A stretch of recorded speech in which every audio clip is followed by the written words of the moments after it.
শুভ সকাল। আসসালামু আলাইকুম বন্ধুরা, কেমন আছেন? আশা করি সবাই অনেক ভালো আছেন। আজকে খিচুড়ি দিয়ে মুরগির মাংস ঝোল করে রান্না করব। তো প্রথমে আলুগুলো ভেজে নিচ্ছি লাল লাল করে। আলুগুলো ভাজা হয়ে গেলে একদিকে পেঁয়াজ ভাজার জন্য দিয়ে দিয়েছি আরেকটি প্যানে। তো এদিকে আবার আমি মাংসটাকে ম্যারিনেট করে নিয়েছি সব ধরনের মশলা দিয়ে। ম্যারিনেট হয়ে গেছে,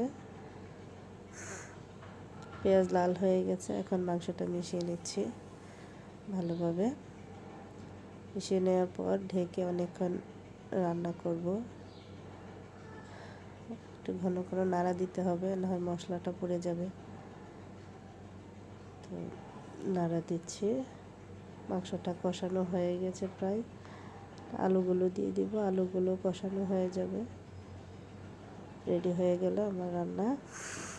এই যে দেখুন, খিচুড়ি আগে রান্না করে রেখেছিলাম, সকালবেলার পরিবেশনা শর্টকাট করে ফেললাম। কেমন হয়েছে জানাবেন।